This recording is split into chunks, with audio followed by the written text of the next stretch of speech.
Amigas e amigos, saiu a pesquisa Datafolha para as eleições na cidade de São Paulo, que de certa forma surpreendeu alguns setores, algumas análises, alguns analistas, e também, certamente, a pesquisa terá aí diferentes interpretações.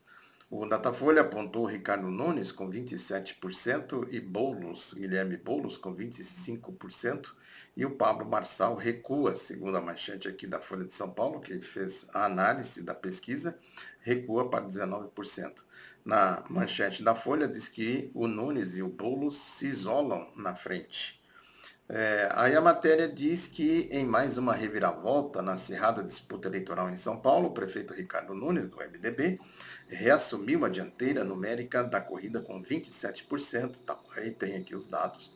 Segundo a nova pesquisa do Datafolha, Boulos e Marçal, este agora isolado em terceiro lugar, pontuam no limite máximo da margem de erro, no qual um empate é considerado improvável. A margem de erro é de 3 pontos para mais ou para menos. Aí diz mais que a pesquisa de agora sugere um recuo na já estancada onda Marçal, colocando em xeque a máxima de que propaganda gratuita era item ultrapassado em campanhas, noção cristalizada pela eleição quase toda via internet de Jair Bolsonaro em 2018. A recuperação do MDBista pode ser bastante debitada ao fato de o prefeito ter 65% do tempo na propaganda gratuita, a maior fatia na história, nas histórias, ou na história, que está histórias, dos pleitos paulistanos. Mas não só. As campanhas rivais, particularmente a do dito ex-coach, sofrem com problemas próprios. De todo modo, até a véspera do horário de rádio e TV, há 2 semanas, Nunes vinha se descolando de Boulos e do então ascendente Marçal. Na rodada de 20 e 21 de agosto, Nunes cravava 19%, enquanto o deputado e o influenciador, o deputado, é o Guilherme Boulos, né? Não sei por que deputado, e o influenciador, que é o Marçal, não sei por que influenciador, 21%. Bom, Nunes 19%, o Guilherme Boulos 23% e o Pablo Marçal 21%, traduzindo aqui o jornalismo, entre aspas, da Folha. Era um empate na margem de erro, mas mostrava uma tendência negativa para o prefeito. Observem que aqui é pura subjetividade, né? Puro subjetivismo, sem nenhuma correspondência com a realidade concreta, como eu sempre digo aqui.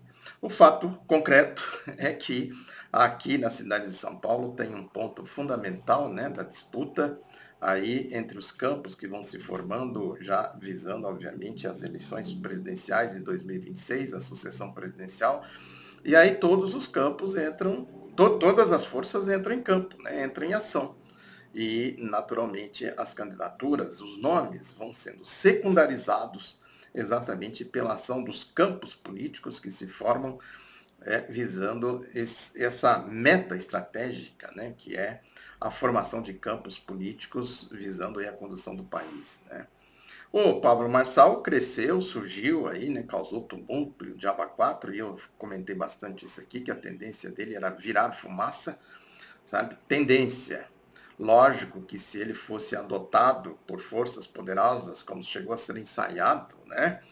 Aí, segundo fofocas da mídia, né, que ele teria sido recebido por gente lá da Faria Lima, empresários também teria recebido, né, mais ou menos naquela lógica do Bolsonaro, ao contrário do que diz a matéria da Folha, do Bolsonaro em 2018. Ali ele foi adotado, sim, pela direita, né?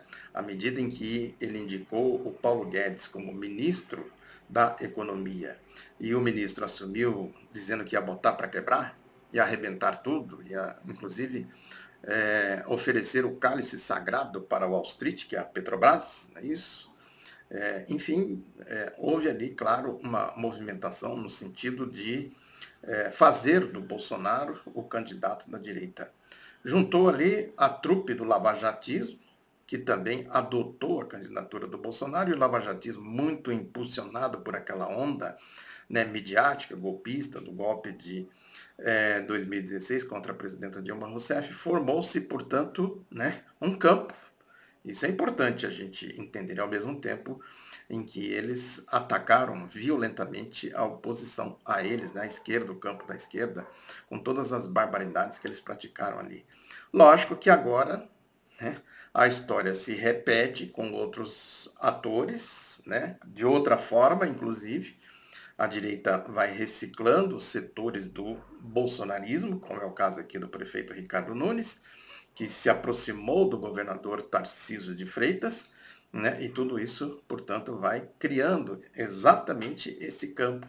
A força do campo da esquerda, aí do candidato do Guilherme Boulos, de certa forma, podemos dizer assim, consolidada exatamente por tudo o que aconteceu na gestão do Bolsonaro, a associação do Tarcísio, do Nunes com o bolsonarismo, né? E, consequentemente, a candidatura do Guilherme Boulos tem exatamente esse perfil anti-bolsonarista, né?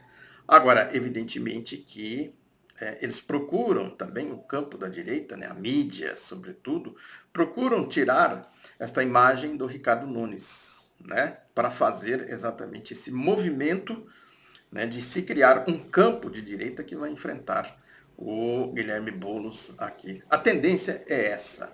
Né? Lógico que nesse movimento o Pablo Marçal, né, vai ladeira abaixo. Ele surgiu aí, né, rosnando, típico de cachorro louco, né, comportamento de cachorro louco, uma tentativa de capturar aí a base social do Bolsonaro, do bolsonarismo em São Paulo. De certa forma ele capturou, né? Agora, é evidente que mesmo nos eleitores do Bolsonaro, que é esse setor mais conservador, tradicional aqui de São Paulo, né, isso vem da história do Adhemar de Barros, do Maluf, né, da gestão dos tucanos no estado de São Paulo, na verdade uma tendência que vem lá da chamada Revolução Constitucionalista de 1932, na verdade uma contra-revolução à Revolução de 1930 do Getúlio Vargas, que eu digo que é uma espécie de segunda proclamação da República, quando o país passa a ter outro perfil, né, depois da Revolução de 30, né, desalojando os superpoderes das oligarquias, e as oligarquias reagiram em 32, lógico que tudo isso vai formando uma corrente conservadora, formou, né, uma corrente conservadora em São Paulo, que aparece, nessas horas, essa corrente aparece, né, não é uma manifestação difusa, mas ela é coordenada exatamente por um campo ideológico do conservadorismo de São Paulo, né? Na verdade, o direitismo, podemos dizer assim. E isso influencia nos comportamentos dos chamados formadores de opinião, né? Que, no caso aqui específico, é a mídia. Então, eles fizeram um cerco ao Pablo Marçal, bateram nele até, não é isso? Levantaram o tapete dele, e o que tinha embaixo do tapete dele certamente não é algo que possa ser trazido para o debate, né, para a luta política, podemos dizer assim. Né? Então, eles vão, assim como eles fazem com o Bolsonaro, no âmbito nacional, né, que eles tentam reciclar setores do bolsonarismo, afastando o Bolsonaro, aqui, evidentemente, que também se procura afastar o Pablo Marçal, exatamente pelo que ele tem embaixo do tapete. São as tendências que vão se confirmando, né? Uma análise que eu venho fazendo aqui já há algum tempo. Né? Evidentemente que são tendências, tudo isso pode mudar. Né? Tendência a gente vê, né, do agora. Muita gente fala fotografia, né, que é uma pesquisa, uma fotografia, coisa do tipo, lugar comum, mas não é fotografia. São os movimentos das placas tectônicas, é isso? Ou seja, dos campos políticos que compõem aqui a essência da disputa em São Paulo.